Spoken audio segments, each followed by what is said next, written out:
Tenté.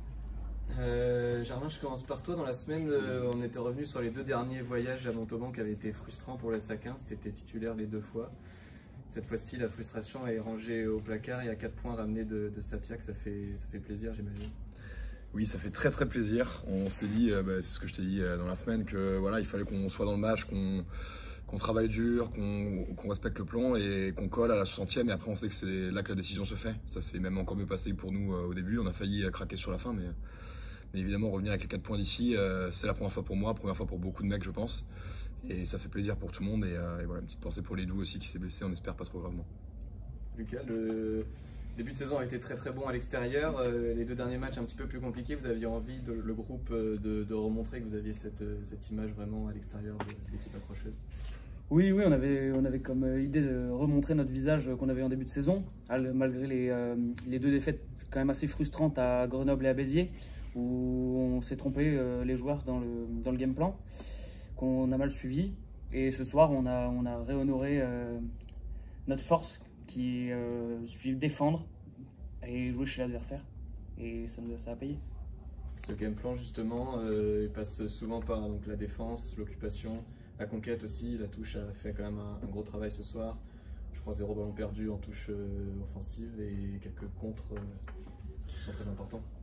Ouais, c'est ce qu'on essaie. On sait, on n'apprend à personne qu'il faut avoir une grosse défense et une grosse conquête pour espérer se maintenir, puis éventuellement viser plus haut. Donc c'est ce qu'on essaie de faire, comme tout le monde, j'imagine.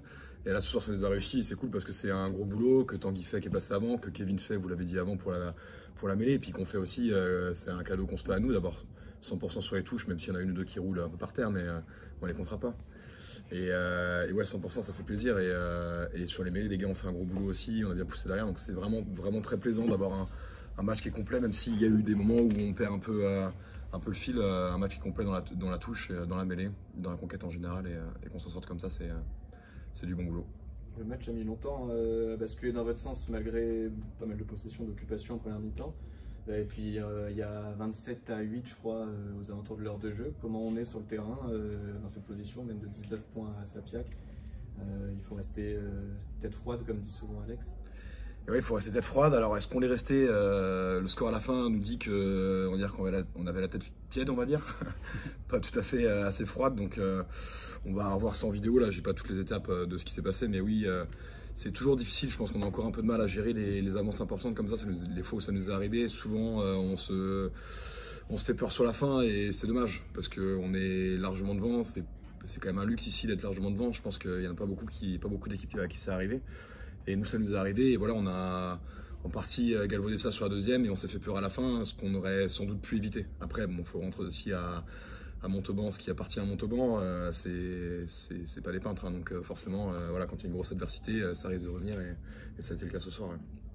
Les 10 dernières minutes, quand tu rentres, Lucas, elles se passent d'abord devant la ligne, c'est chaud. Ensuite, les 5 dernières minutes ont été un peu plus confortables, entre guillemets. C'est très chaud. Quand tu es devant la ligne, ils sont à 7 points. C'est très chaud, mais ça montre le caractère quand même de l'équipe qui souhaite rien lâcher et ça forge un groupe, je pense, et on continue de le forger au fur et à mesure sur des matchs comme ça à l'extérieur où rien n'est gagné d'avance. On gagne à la 60e comme tu dis, puis Montauban remonte, puis à la fin c'est tout au mental et l'équipe a été présente ce soir. Comme j'ai demandé à Tanguy tout à l'heure, est-ce que vous, en tant que joueur, en ayant vécu ça de l'intérieur, vous sentez que ça peut être une victoire fondatrice, référence, qui peut vraiment compter de par le scénario, qui peut souder encore plus un groupe, etc. et de par le résultat aussi, évidemment? Ça, la réponse, c'est toujours 2 mois plus tard qu'on le sait, donc on se reposera la question dans 2 mois et je te dirai si ça a été une victoire fondatrice. Ça peut l'être en tout cas.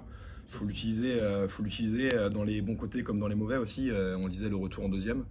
Donc ouais, ça peut être fondateur et j'espère que ça le sera, mais on le verra dans 2 mois. À quel point, Tanguy en parlait, à quel point l'essai juste avant la mi-temps vous fait basculer dans une dynamique vraiment positive?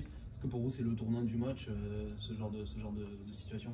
Ouais, c'est un des tournants du match, c'est sûr. C'est un des tournants du match. Quand on rentre à la mi-temps et qu'on a juste marqué un essai, qu'on repasse devant assez largement, je ne sais plus le score exact, mais voilà, on est libéré. Et surtout qu'on a passé beaucoup de temps dans leur camp. On a peu scoré finalement, notamment sur le début de match. ils ont bien défendu. Donc finaliser ça, concrétiser ça en fin de première, ça fait du bien de rentrer comme ça au vestiaire. Alex parle souvent des stades où vous n'avez pas encore gagné. C'est la première fois que le SA15 gagne à Sapiac en Pro D2. Je crois que le SA15 n'a jamais gagné à Oyonnax. Est-ce que ça va vite arriver dans les têtes forcément, envie de continuer sur cette lancée? Ça va très vite arriver, oui. Mais après, comme Alex dit aussi, on est un club atypique. Donc on va aller à Oyonnax pour faire un coup. Club atypique. Moi je rajoute un petit truc quand même, Oyonnax on n'y a pas gagné, mais on a pris un point de bonus défensif. Il a sauvé la saison. Et dans ma tête, même s'ils ont gagné, ils étaient très forts et tout ça, mais ça reste un excellent souvenir de défaite pour moi. Donc, je tiens à dire que ça reste un bon souvenir, même si évidemment, Oyonnax, c'est aussi une équipe qui descend top 14, qui va se réveiller à un moment ou à un autre. On voit qu'ils sont pas à leur place et ils vont pas vraisemblablement y rester. Donc faut pas qu'ils se réveillent contre nous, quoi. Faut faire en sorte qu'ils se réveillent pas contre nous. Lucas, tu as parlé de club atypique. Georges Tisley a marqué un essai sur ballon porté ce soir. Germain, comment ça se passe chez les avants? On accepte sans broncher? On accepte, on dit merci parce qu'il est plus costaud que moi. Donc, non, mais c'est prévu et ça fait plaisir. Tanguy parle de mixité souvent et c'est vrai que les coachs te font bosser 3/4 avant et ces lancements un peu mixtes, c'est agréable, c'est plaisant parce que ça permet de construire le groupe aussi marqués sur un môle tous ensemble avec des 3/4 dedans, même si les 3/4 sont solides. Ça fait plaisir et on passe tous la ligne ensemble et c'est des essais qui sont sympas à vivre, quoi. C'est pas les plus beaux forcément pour le grand public, mais c'est des choses qui sont plaisantes, quoi. Donc ravi que ce soit Georges qui ait marqué et j'espère qu'il en marquera d'autres comme ça. Les coulisses de cet essai, c'est un peu aussi peut-être France-Nouvelle-Zélande qui avait tenté ça, et ça vient d'où? Non, c'est la France qui a copié sur nous. Ah d'accord. D'accord. Merci messieurs. Merci beaucoup. Merci beaucoup.